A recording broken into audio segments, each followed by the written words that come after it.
We're gonna rise up with the sun in the morning. We're gonna start each brand new day with a prayer. Because without the love and kindness of our Lord and our Savior, we sons of liberty can't get anywhere.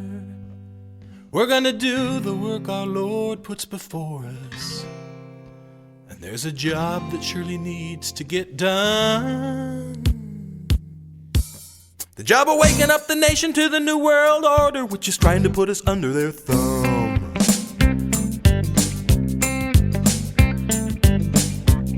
We ain't gonna wait around any longer.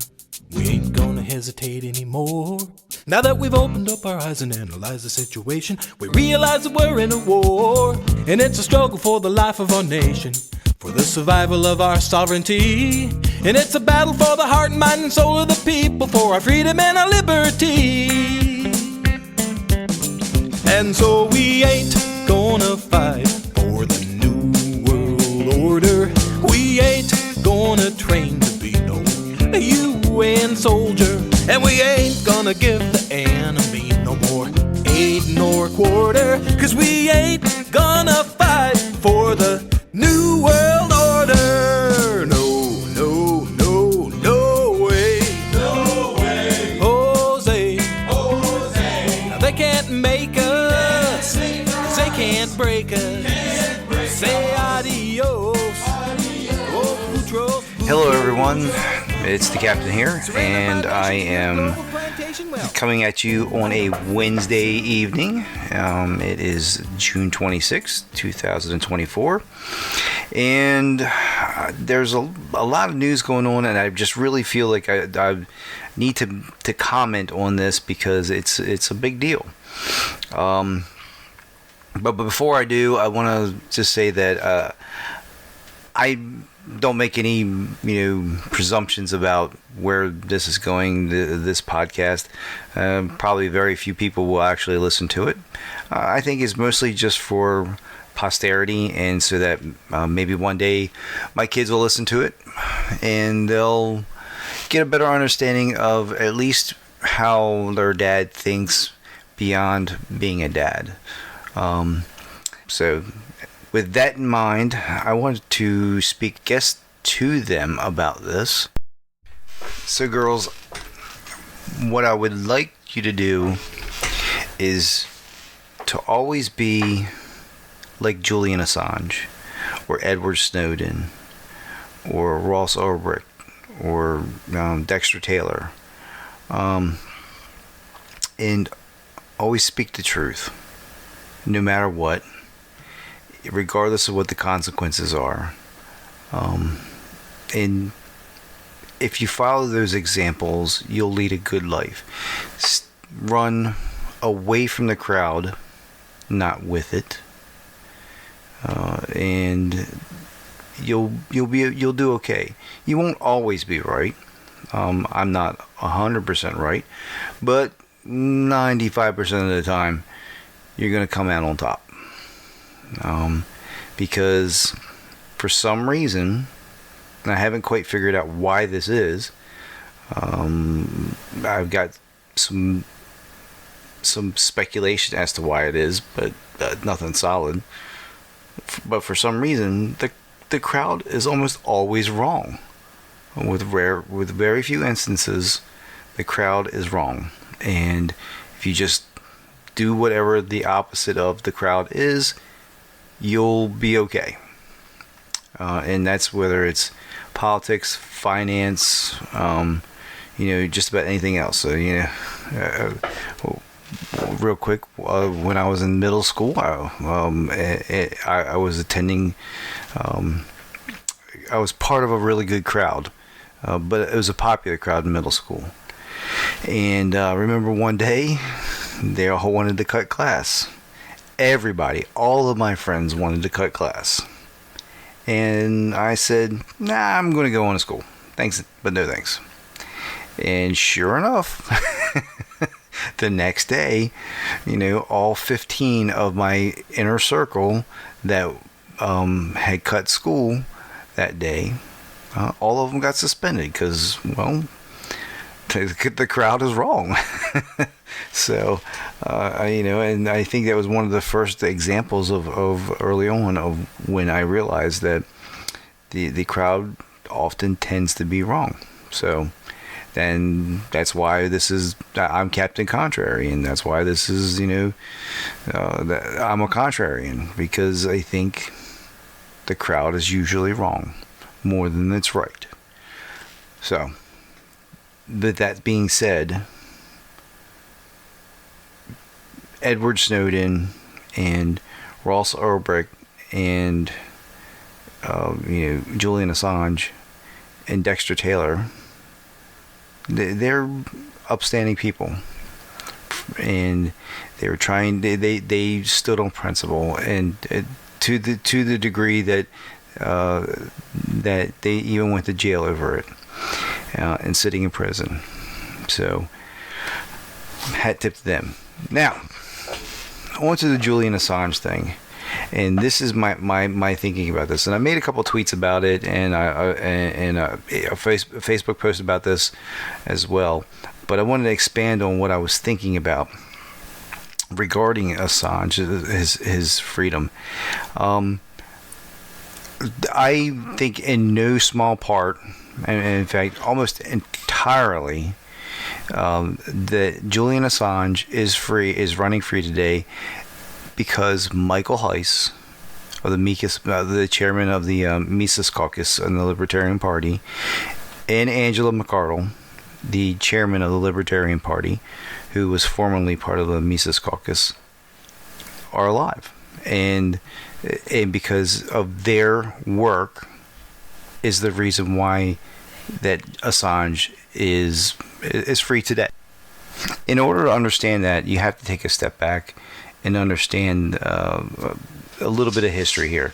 So you're going back, was it 2019, I think, is when the Reno reset, or maybe it was 2021, I can't remember exactly, but the Reno reset happened with the Libertarian Party. So Michael Heiss, before that, he realizes that the Libertarian Party has been basically run by people who either are morons or they are deliberately trying to kill the party or making it meaningless. And so, in an attempt to revive the Ron Paul revolution, Michael forms the Mises Caucus, and he gets a lot of great people behind him, and eventually they come up with a master plan that says, you know what, we're going to take over the Libertarian Party, we're going to take it back, we're going to make it libertarian again, rather than this ineffectual, wannabe club that caters to politicians in DC, and it's kind of like a think tank more than anything else. We're actually going to try to make this a party that is effectual, and eventually is going to be something that could rival the DNC and the RNC. And so he does the footwork, forms the Mises Mises Caucus and the Mises PAC, and they go to Reno and basically take over the National Convention. And I think Angela McArdle's explanation of this on a couple of different shows. I think she was on Dave Smith's podcast and on Tom Wood's show talking about it. Was actually a really great explanation of how things went down. I highly recommend that you go and you look at those, you watch those videos or those interviews with Angela, because she gives even more inside baseball and gives a really great accounting of it. So they take over, and then at Reno, they install Angela McArdle as Libertarian chair. Fast forward to our 2024 convention at the LP. Now remember, I'm just a lurker for the most part. I've been active before in the LP, but never to the degree that I'm an insider. So this is just me looking on the outside, understanding and following a lot of people that are on the inside. So what I'm saying may or may not be true, but I think it's probably really, really close to the truth. So they go to, so as Angela tells the story, mutual friends or new mutual connections, she eventually gets in touch with somebody inside the Trump campaign, and Trump, they broker a deal to have Trump come to speak at the Libertarian National Convention, and you can go watch his appearance. Whatever it is, whatever you may think of it, whether it was good or bad, he did it. But in the lead up to that, the Trump team was given a list. I think she said the top 10 priorities for libertarians. So among those were freeing Assange, freeing Ross Ulbricht, pardoning Snowden, and then a bunch of other things like ending the Fed and such. And it was, you could see that they were paying very, very close attention. So he comes and he speaks to us, and eventually he adopts some. At least he makes campaign promises to day one to do some pardoning there as president. Whether you think that's real or not, and whether you think that he was going to or not, is besides the point. That's not the actual point. The point is that he started trending, and he started getting a lot more traction. Now, remember, we're in a really tight presidential race. It's not just Joe Biden and Donald Trump. And while the CNN might want you to think that because of the debates, Kennedy is a big force, and Kennedy is going to be playing a pivotal role in this. I think Kennedy's already said that going head to head with Trump, from his internal polling, he said that he's not going to win. He's going to be very, very close, but that Biden doesn't win no matter what. Which I can believe that. That just sounds plausible. But the Biden campaign, in an act of desperation, and seeing that because of the promises made at the Libertarian National Convention, this is the speculative part on my part. They go ahead and they say, "Oh, we can take the wind out of the sails of Donald Trump if we go ahead and we start pardoning or getting rid of some of these people." And that makes total sense. The DNC doesn't care that you're going to go vote for Chase Oliver. They don't care that if you're going to go vote for RFK. And they sure as hell don't care if you sit home all day and not vote. Those three options are fine by them. And in fact, any one of those three options, I think, in their book is fantastic. But what they cannot, under any circumstances, have is for anybody to conceivably think, all right, I think I will vote for Trump. Who would not otherwise vote for Trump. So if you're not part of the 47.5%, and you're in that and you're in that 3.5%, or was it the 3% plus 1? Really is what you need to win any election. If you're that 3% plus 1, and that's where libertarians are. Particularly since at our convention we gifted Chase Oliver to both parties, then you're seriously going, if Trump promises to free Assange, free Ross, or pardon Snowden, and then he agrees to at least make some effort towards ending the Fed, or audit the Fed or something along those lines, and then you put promising to put a libertarian in, or libertarians. I think he used plural, not singular, libertarians in his cabinet. Hell yeah! You've given me enough lip service that I could definitely vote for you. And I know there's a lot of other people out there that are libertarians that are thinking the same thing. It's like, yeah. And so that's been reflected in the polling data, and it's been reflected on the unscientific polling and just the general sentiment on Twitter. You can see this, especially with big names that talking like this. I believe Tom Woods has said this roughly the same thing, and so has Dave Smith. Yeah, this isn't our guy, but he is promising to do something, so that's something. That scares the living daylights out of the DNC, and that scares the living daylights out of the Biden administration. The thought that somebody could even possibly remotely consider who was otherwise going to be marginalized is now looking to go and flip to their sworn enemy. That's a big problem. And so that's what freeing Assange was. That's what, brokering this deal with Assange was. It's an act of desperation by the beast. The Biden campaign wants to take all of your reasons to vote for Donald Trump away from you and say, hey, sit this one out. Don't vote for Jace, but just, stay home that day. Just whatever you do, you don't have a reason to vote for Donald Trump.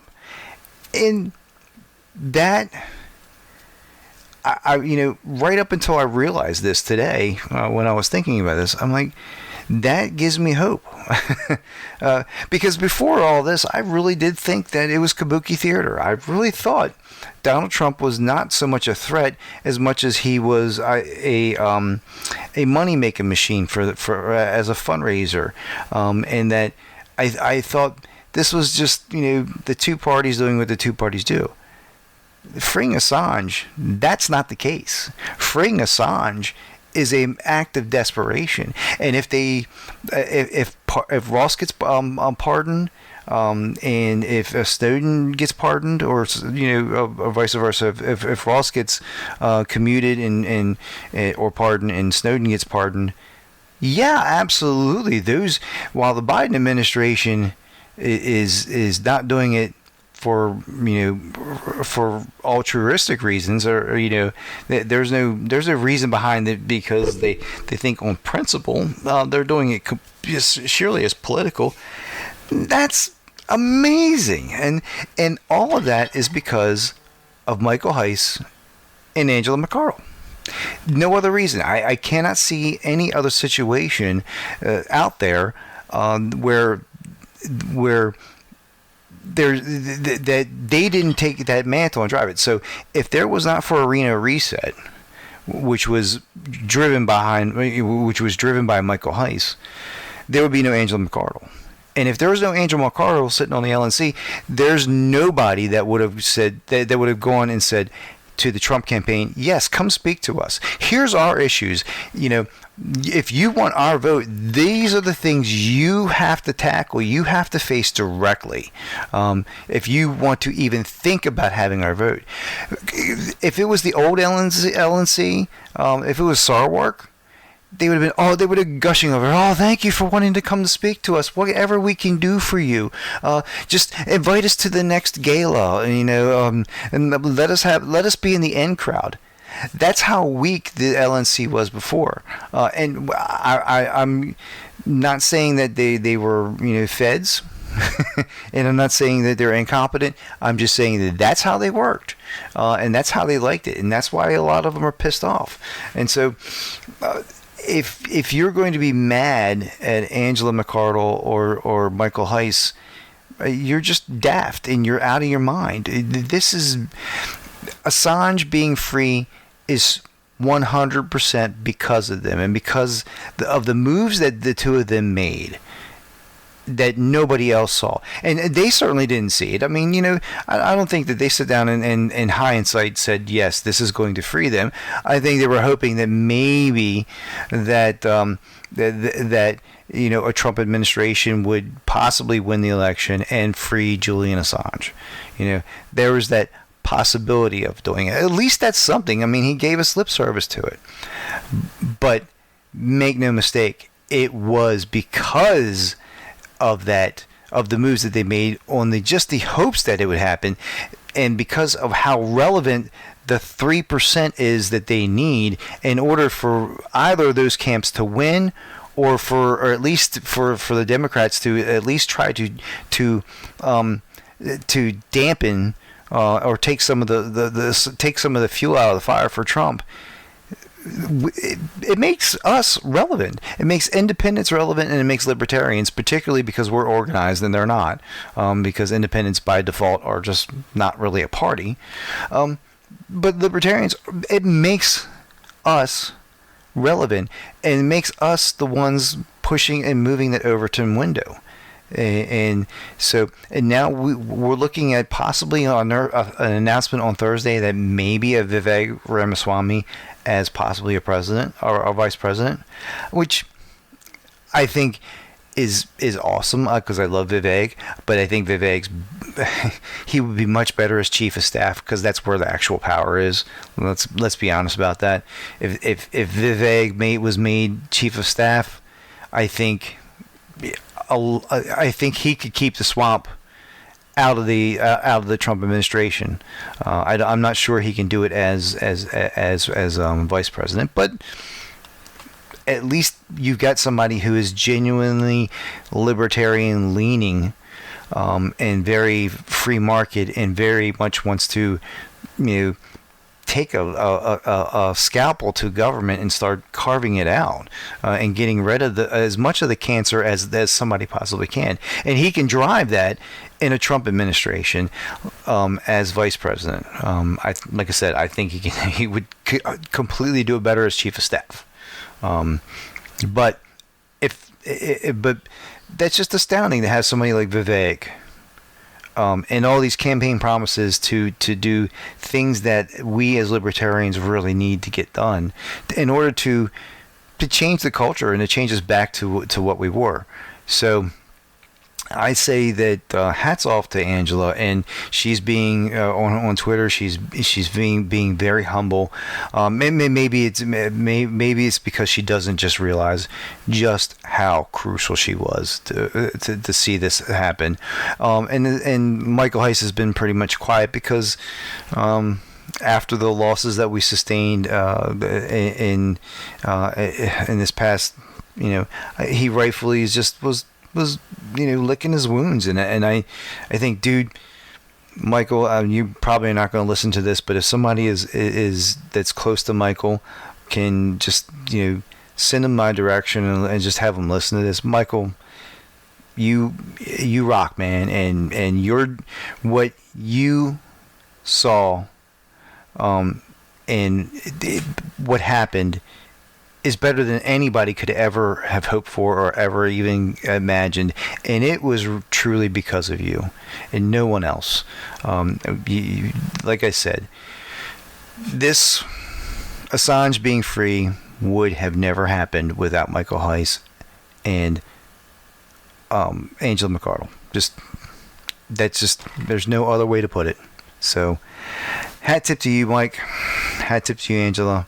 And I'm so stoked now that I see this, and I think there's positive change can be done even at the presidential election, which I totally had written off as not even possible. After all that went down with the Ron Paul campaign, and then. I don't like Bernie Sanders, but yeah, he had an election stolen from him right on the DNC floor by the Hillary Clinton campaign. I thought, man, there's just no way. I mean, they're too entrenched, and then this happens. God bless RFK for making this such a tight race, and I think because of that, a lot of good can come out of this, and I think there's even more to come, especially if the Biden administration is as desperate as they seem to be. They could be, doing stuff pre-election before anything happens to make things happen, to get some of these people free, and that changes life in real terms. So, anyways, God bless you all.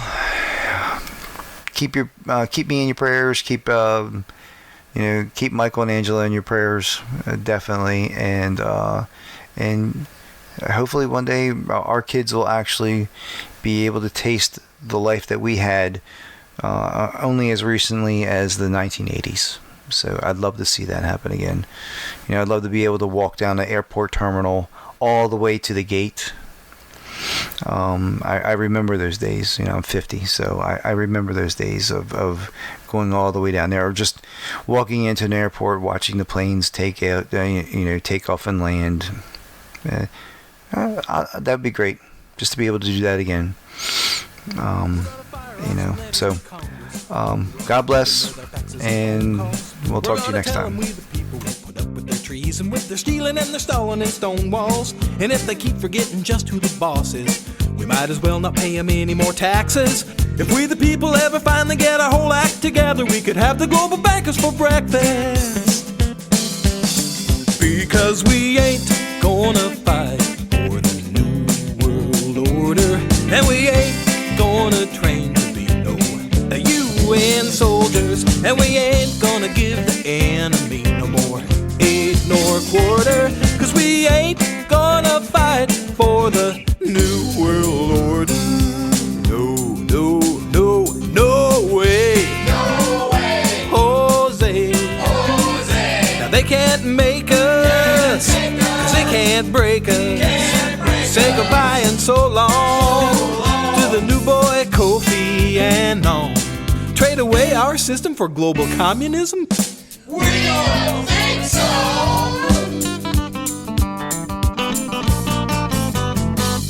We're gonna agitate some radio stations. We're gonna try to get them playing our songs. And if they flat refuse to play patriotic music, then we'll know whose side they're really on. And when we take it to the streets of our cities, we'll force the media to cover our action. And when we vote, we're gonna dominate the coming elections, make the Rockefellers wonder what happened.